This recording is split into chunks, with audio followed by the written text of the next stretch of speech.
Flamengo.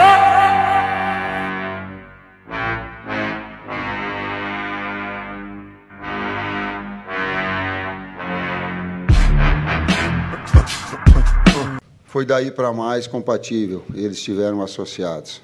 As oportunidades que nós tivemos, o volume que nós criamos, o número de participações do goleiro importante do adversário, a precisão das finalizações, que era um dos aspectos que a gente tocou, ele trouxe nessa vitória consistente. Perguntas? Boa noite, Tite. Rodrigo Cerqueira, TV Globo. Algumas coletivas atrás você tinha citado o Luan, né, confiando na evolução dele, confiando na evolução dele. Também um pouco preocupado com a parte psicológica, por tudo que vai de novidade acontecer na vida dele agora.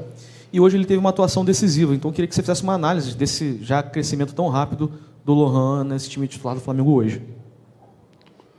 Quando eu dou resposta técnica a um momento, ele é sempre daquele momento. E aí eu tenho cuidado para, em outros momentos, eu não pegar uma situação que ela é fora de tempo.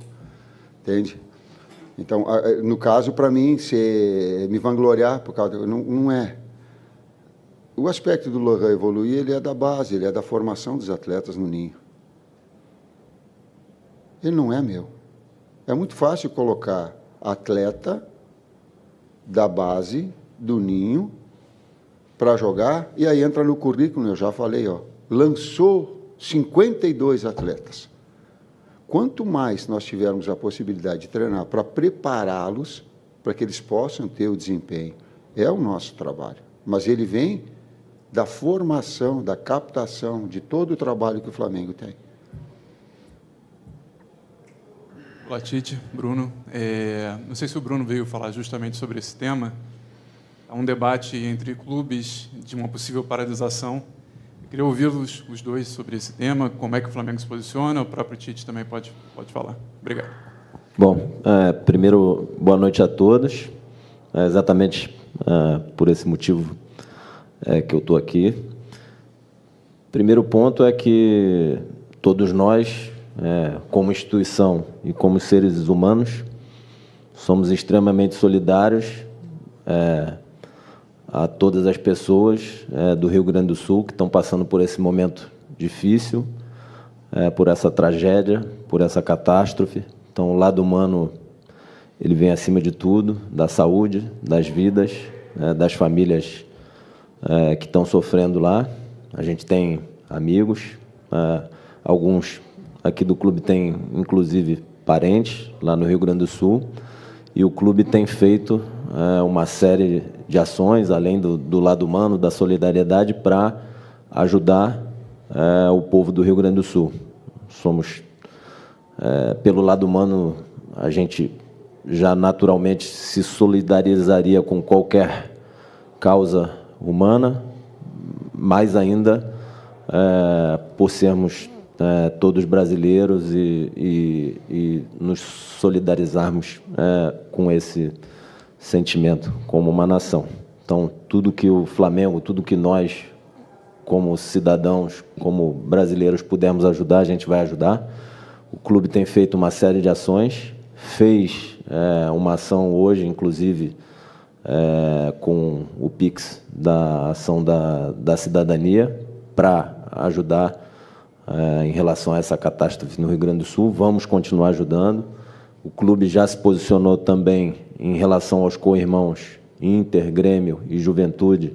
Inter e Grêmio, inclusive, a gente tem amigos lá, estão sendo mais afetados pela região em que estão.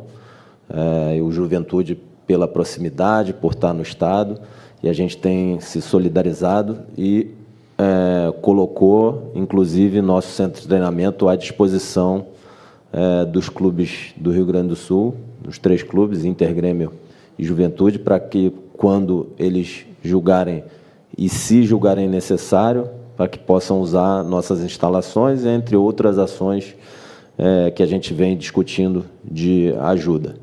A gente entende que, continuando a trabalhar, a exercer a nossa atividade, a gente pode ajudar mais ainda do que se tiver parado. Tem uma série de outras atividades no Brasil que não foram paralisadas pela catástrofe, e estão todos tentando ajudar da melhor forma possível, e o Flamengo entende que pode ajudar muito mais se o campeonato seguir. Então, a gente se solidariza com todo o lado humano, questão da saúde, das vidas, tudo que a gente puder fazer para ajudar, que tiver nas nossas mãos, a gente vai fazer, e o Flamengo, de uma forma ou de outra, vai continuar ajudando as vidas, a saúde dos nossos companheiros e dos brasileiros que estão lá no Rio Grande do Sul, enfim, de quem vive lá. Vamos poder ajudar da melhor forma possível. A gente que entende que, continuando a trabalhar, a gente tem mais alternativas para ajudar. Hoje, por exemplo, o Pix da Cidadania na Camisa foi para o Brasil inteiro, e a gente entende que é uma forma importante de ajudar, dentre outras que a gente está discutindo.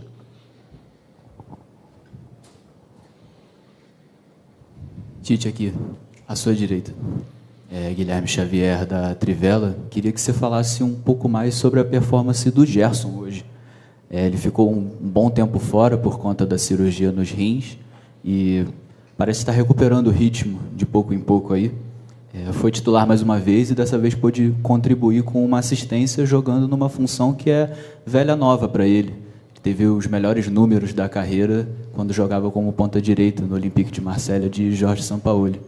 Queria que você explicasse um pouco mais sobre essa escolha tática para o jogo de hoje e falasse sobre o papel de liderança do Gerson para o Flamengo em 2024. Eles chamam o Gerson de Coringa, né? É o apelido dele. Ele é um jogador versátil que pode trabalhar em 3, 4 funções. Isso eu coloquei porque é conceitual em outros momentos. E dito por ele mesmo, na base ele trabalhou muito tempo assim. Ele já foi criado. E aí, quando eu coloquei numa função dessa, ele olhou para mim e disse assim, está tudo no chip aqui. Então, ele tem a coordenação dos movimentos, ou de flutuação, ou de um jogador mais aberto, na amplitude, para ter a jogada de retenção 1 contra 1. E a equipe começa, também com bons momentos técnicos, ter jogadores de retenção, mais um jogador agudo, agressivo, no caso o Luiz que estava tendo, ou o BH, 2 jogadores dos lados. Tite, boa noite. Deixando, evidentemente, muito claro que é um paralelo entre ideias e não um paralelo entre jogadores, porque são carreiras em status notoriamente bem diferentes, é possível traçar um paralelo entre o plano, a ideia de ter o Gerson pelo lado direito e o Lohan como um meio ofensivo que jogava basicamente para a meia-direita, criando associações com o Gerson por ali, por vezes com o Dela Cruz. Com a ideia que você teve num momento muito bom da seleção, desse ciclo recente, em que o Paquetá partia da esquerda e encontrava o Neymar muitas vezes, é um tipo de construção similar em termos de estrutura que você buscou naquele momento, que você tentou reproduzir nesse Flamengo de hoje? Coutinho na seleção, Jadson no Corinthians, D'Alessandro no Internacional.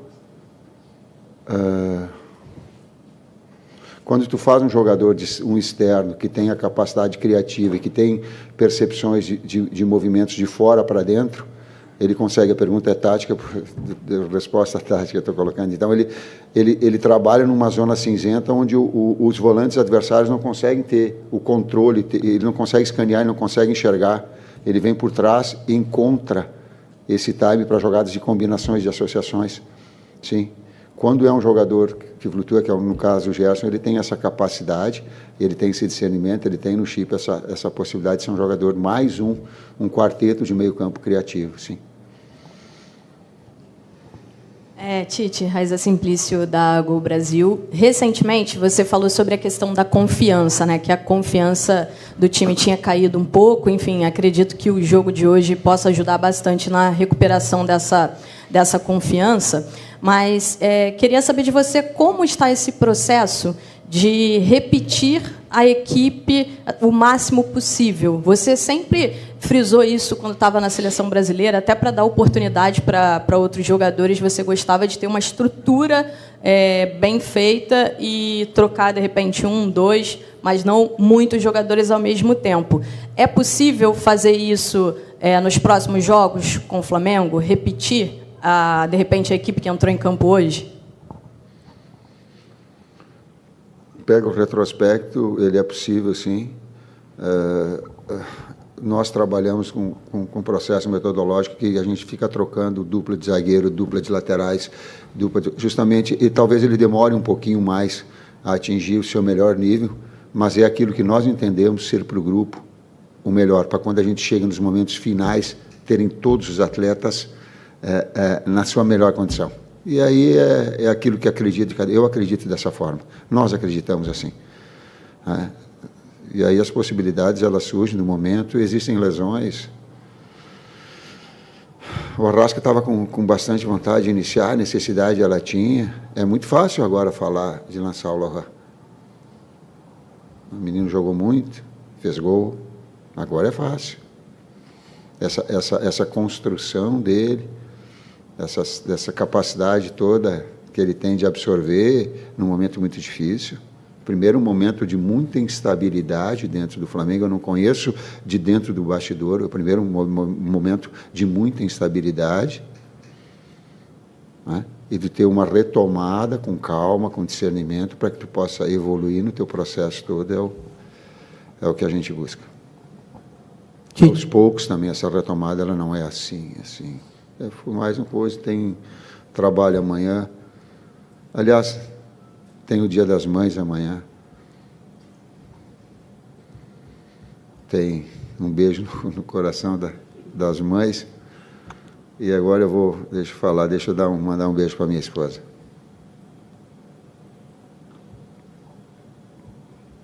Tite aqui, boa noite. Boa noite, Bruno Spindel. Ela sabe por quê. Eu queria te perguntar, Tite, especialmente, avaliando que o Flamengo fez um primeiro tempo, especialmente de 30 minutos de muita intensidade e imposição perante o adversário, transformando o volume em criação, né? O Flamengo criou muitas chances de gol no primeiro tempo, sobretudo.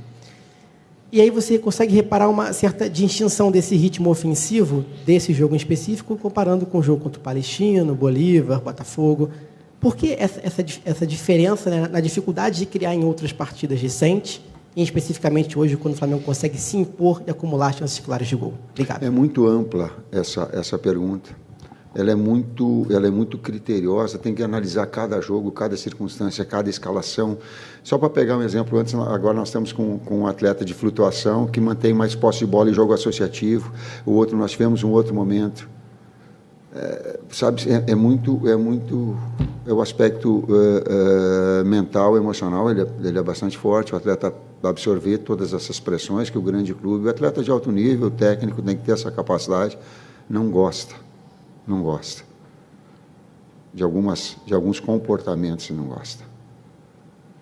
Mas a grande maioria do torcedor flamenguista, ele tem o nosso carinho, ele tem o nosso respeito, ele tem a nossa consideração. Saber que ele vai passar um domingo das Mães bem melhor.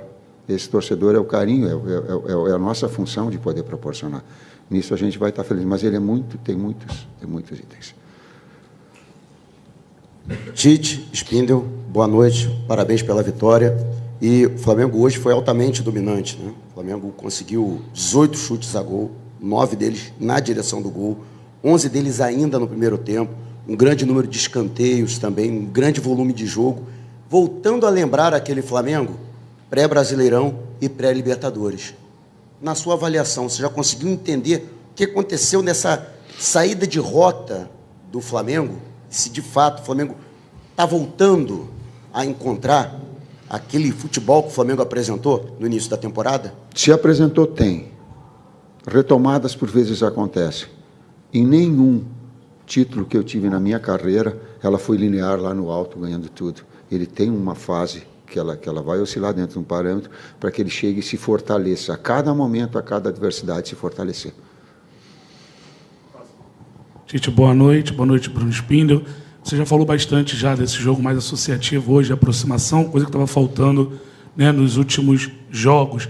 Mas eu queria falar também de mais um detalhe, até o Marquinhos aqui na minha frente tinha perguntado outro jogo da saída de bola. E hoje a gente viu o Flamengo tentando várias vezes e saindo bastante, né, por baixo, até o Rossi conseguindo, né, qualificar mais esse passe. E em outros jogos a gente via muita ligação direta. Essa vai ser uma tendência também, Tite, do Flamengo nos próximos jogos, tentar sair cada vez mais para quebrar essa linha e construir. E para Bruno Spindel, o Flamengo jogou com o Botafogo 11 horas da manhã aqui num sol tremendo. Agora o Vasco, com o Vitória, o jogo mudou de horário. Eu não sei, né, o motivo, realmente, sendo bem sincero, mas por que o Flamengo e o Botafogo não tentaram, não conseguiram? Né, porque jogar naquele calor realmente foi complicado. Obrigado. Bom, não sei se os senhores sabem, mas Atlético Goianiense e Flamengo iria ser marcado 11 da manhã, em Goiânia, no centro-oeste do país, se eu não me engano, 2 semanas antes. Ia ser um atentado à saúde dos atletas. A gente protestou com a CBF e ela atendeu, e depois marcou o Flamengo e Botafogo às 11 da manhã, com 35, 36 graus, não sei quanto que estava, desumano também. Não sei responder pela CBF por que motivo mudou o horário de Vasco e Vitória, mas óbvio que o Flamengo foi contra, protestou e não foi atendido. E quando julgar necessário, a gente vai se posicionar, aproveitando aqui para falar de um tema que já falamos, que foi de arbitragem. Pela primeira vez em alguns anos, a CBF reconheceu publicamente um erro de arbitragem contra o Flamengo. O Flamengo enviou 8 ofícios à CBF nos últimos anos, reclamando de 19 lances. Em todos os ofícios, a CBF não admitiu um erro sequer. Agora, admitiu um erro publicamente. Então, a gente espera que... O Flamengo não quer benefício de nada.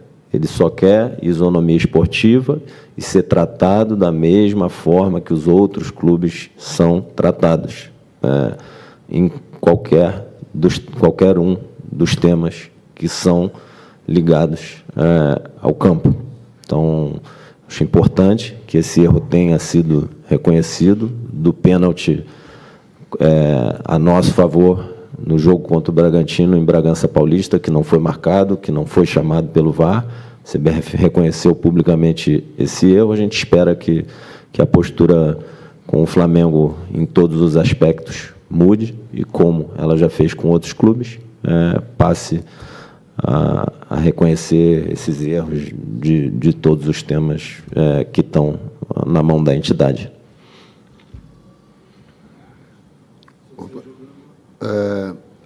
Por vezes, ela também é uma série de fatores, mas por vezes ela é numérica. 5, 2, 3, tu bota 3 para marcar e nós aumentamos o número de jogadores para sair. Eles tiram o quê? A bola longa.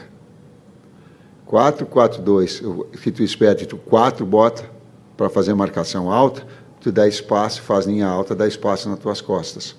Por vezes são situações estratégicas. A pergunta é tática, está colocando. Ela é estratégica também numérica, como o adversário vem e te marca, ou te facilita, ou te dificulta, ou te dá espaço atrás, ou te dá espaço de saída.